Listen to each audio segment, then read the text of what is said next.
اللہ اللہ۔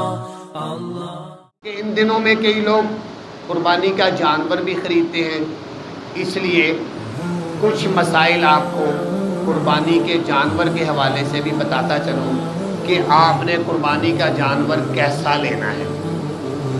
پہلے نمبر پر قربانی کے کن جانوروں کی قربانی جائز ہے؟ ان میں سے 6 قسم کے جانور ہیں، جن میں بکرا، بکری، بھیڑ اور دمبا، یہ ان کی قربانی جائز ہے۔ گائے، بیل، اسی طرح بھینس، بھینسا، یہ ایک ہی شمار ہوتی ہے دونوں، تو 2 یہ ہوگی، 4 اور پھر اونٹ، اونٹنی، ان کی قربانی، یہ 6 قسمیں ہیں۔ ان میں نر اور مادہ ان کی قربانی جائز ہے، قربانی کر سکتے ہیں۔ اب یہ ہے کہ بکرا اور ان میں کتنی عمر ہونی چاہیے؟ تو بکرا یا اگر کوئی بکری کی قربانی کرتا ہے تو 1 سال پورا ہونا اس کا ضروری ہے، پھر اس کی قربانی جائز ہے۔ اور 1 سال پورا ہونے کی علامت یہ ہوتی ہے کہ اس کے نیچے کے 2 دانت آ جاتے ہیں، جس کو ہم دوندا کہتے ہیں، وہ 2 دانت نکلے ہوں، پھر سمجھ لیں کہ وہ 1 سال کا پورا ہے۔ اگر دانت نکلے نہیں ہیں، وہ کھیرا ہے، تو وپاری لوگ اپنے جانور کو بیچنے کے لیے کہہ دیتے ہیں کہ پورا ہے جی پورا ہے، ان کی بات پر اعتبار نہ کریں۔ پورا اگر جس کے 2 دانت نکلے ہیں وہ عمر کا پورا ہے، اس کی قربانی جائز ہے۔ لیکن بھیڑ اور دمبے کے اندر یہ مسئلہ ہے کہ اگر کوئی بھیڑ اور دمبا اتنا صحت مند ہے کہ 6 مہینے کا وہ اتنا صحت مند ہے کہ اگر اس کو سال والے دمبوں میں ہم چھوڑتے ہیں فرق محسوس نہیں ہوتا، ایسے لگتا ہے وہ سال کا ہی ہے، اتنا صحت مند ہے، تو پھر 6 ماہ کا دمبا اس کی قربانی جائے، اس کی بھی قربانی ہو جائے۔ ورنہ اگر وہ چھوٹا لگتا ہے تو پھر اس کی قربانی جائز نہیں ہے، پھر اس میں پورا سال کا ہونا ہی ضروری ہے۔ اور جو بیل اور گائے ہے، ان کے لیے عمر 2 سال مقرر ہے، پورے 2 سال کی ہونی ضروری ہے۔ اس میں بھی دوندا ہوتا ہے، بیل، دوندا اور چوکا، تو 2 سال کا جو بیل ہوگا، گائے ہوگی، اس کی قربانی جائز۔ اگر 2 سال سے کم ہو تو اس کی قربانی جائز۔ اونٹ کے اندر یہ مسئلہ ہے اونٹ اونٹنی میں کہ وہ پورے 5 سال کا ہونا چاہیے۔ اگر 5 سال کی عمر کم ہے، لوگ اس بات کا اہتمام نہیں کرتے، جاتے ہیں بس جانور دیکھا لے خرید کر لیا۔ لازماً چیک کریں اس کی عمر، اس کے دانت چیک کریں، تاکہ یہ نہ ہو کہ آپ اتنی رقم بھی لگائیں اور آپ کی قربانی بھی نہ ہو۔ پوری عمر کا جانور لیں۔ پھر 2-3 عیب ہیں، ان عیبوں کو چیک کریں۔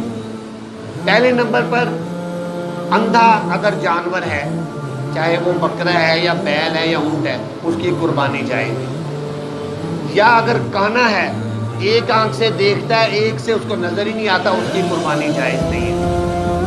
یا ایک آنکھ سے اس کو کم نظر آتا ہے، تہائی سے بھی کم نظر آتا ہے، پھر بھی اس کی قربانی جائز نہیں ہے۔ اسی طرح اگر کوئی جانور ایسا ہے کہ اس کے سینگ ٹوٹے ہوئے ہیں اور سینگ جڑ سے ٹوٹے ہیں، مثلا بکرا ایسا ہے اس کے سینگ ٹوٹے ہیں لیکن جڑ سے ٹوٹے ہیں، جڑ سے ٹوٹے ہوئے جانور جس کے سینگ ٹوٹے ہیں، اس کی قربانی جائز نہیں۔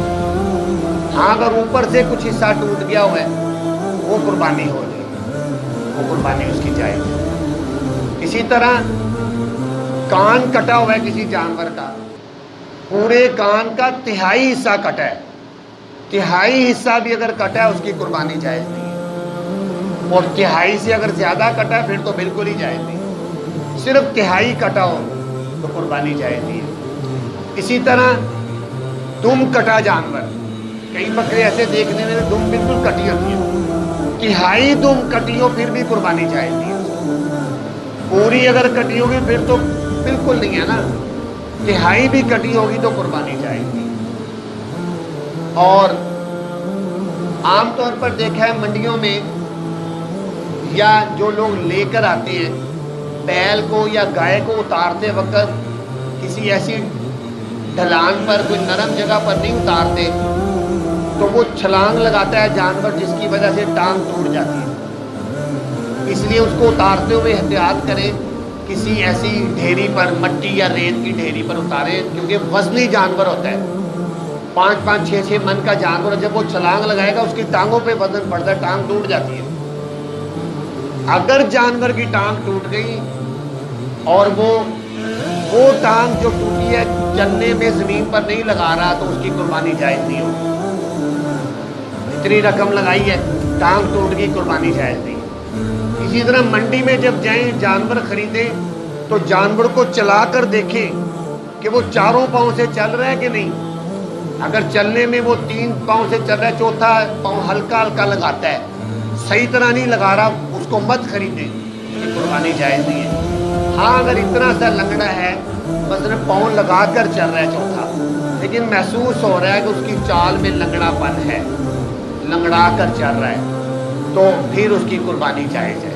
اگر ہلکا پھلکا لنگڑا رہا ہے لیکن پاؤں لگ رہا ہے، اگر پاؤں نہیں لگا رہا ہے یا بہت ہلکا سا لگا رہا ہے، پھر اس کی قربانی جائز نہیں ہے۔ اس کو لازمی چیک کریں منڈی میں جا کر۔ اور پھر عید کے دن جب آپ قربانی کریں تو قربانی کے لیے ایک دفعہ نبی پاک صلی اللہ علیہ وسلم عید کی نماز پڑھانے کے لیے جا رہے ہیں۔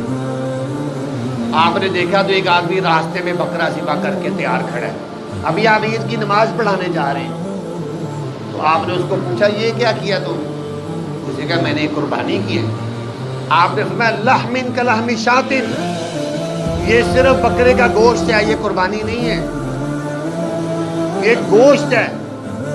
قربانی تب ہوگی جب عید کی نماز مسلمان پڑھ کے قربانی کرے، پھر اس کی قربانی ہوگی۔ اس لیے عید کی نماز پڑھ کے قربانی کی جائے۔ اور قربانی جس آدمی نے بھی کرنی ہو کوشش کریں وہ چھری خود پھیرے، اگر وہ چھری نہیں پھیر سکتا تو پھر اپنے قربانی کے جانور کے سامنے کھڑا ہو اور دل میں نیت کرے یا اللہ تیری راہ میں ہم اس کو قربان کر۔ زبان سے کہنا ضروری نہیں ہوتا، نیت دل کا نام ہے، دل سے کسی نے نیت کر لی بس اس کی قربانی کرو۔ اور یہ قربانی اس کو معمولی مت سمجھیں، جس آدمی کے ذمے زکوٰۃ ہے وہ زکوٰۃ دیتا ہے، اس کے ذمے قربانی بھی ہے۔ جس آدمی کے ذمے صدقہ فطر ہے اس کے ذمے قربانی بھی ہے، وہ قربانی بھی کرے۔ بعض لوگ صدقہ فطر دیتے ہیں، وہ کہتے ہیں ہم قربانی کیسے کریں؟ آپ قربانی 40-50 ہزار والا بکرا نہ کریں، آپ حصہ کر لیں 12-13 ہزار روپے کا حصہ، تاکہ آپ گناہ میں شامل نہ ہوں۔ کیونکہ نبی پاک صلی اللہ علیہ وسلم فرمایا جو آدمی بھی قربانی کی استطاعت رکھتا ہو اور وہ قربانی نہ کرے وہ ہماری عیدگاہ کے قریب بھی نہ آئے۔ اتنا غصے کا اظہار کیا، فرمایا عید پڑھنے کے لیے بھی نہ آئے۔ اس لیے قربانی کو لازمی ادا کریں۔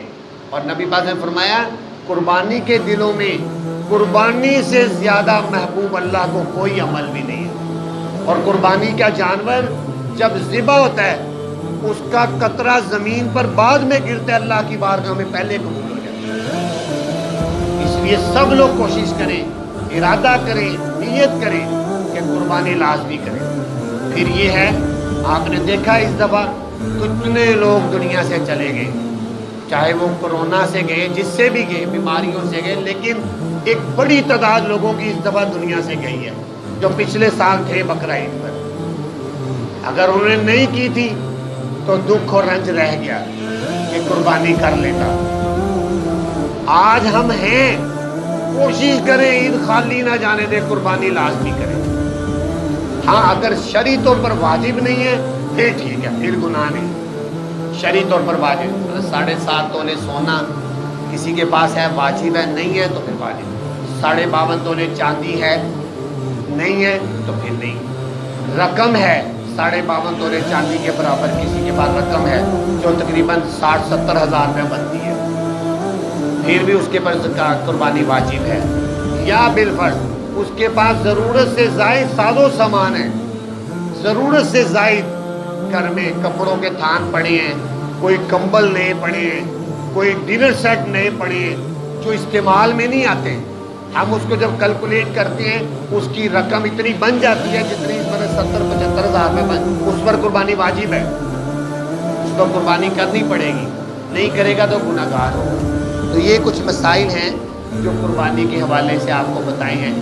آخری مسئلہ یہ ہے، چونکہ آئندہ جمعے کو 9 ذی الحج ہے اور 9 ذی الحج کی صبح سے تکبیرات تشریق شروع ہوتی ہیں، اس لیے آج ہی آپ کو یہ مسئلہ بتاتا جاؤں کہ 9 ذی الحج کی صبح فجر کی نماز سے لے کر 13 ذی الحج کی عصر تک تکبیرات تشریق اللہ اکبر لا الہ الا اللہ واللہ اکبر وللہ الحمد اونچی آواز سے مردوں کے لیے ہر فرض نماز کے بعد ایک دفعہ پڑھنا واجب ہے، عورتوں کے لیے آہستہ آواز سے پڑھنا واجب ہے۔ لیکن اگر کوئی آدمی جماعت سے نماز نہیں بھی پڑھتا، اکیلا نماز پڑھے گا پھر بھی اس پر واجب ہے، وہ اس کو ایک دفعہ پڑھے۔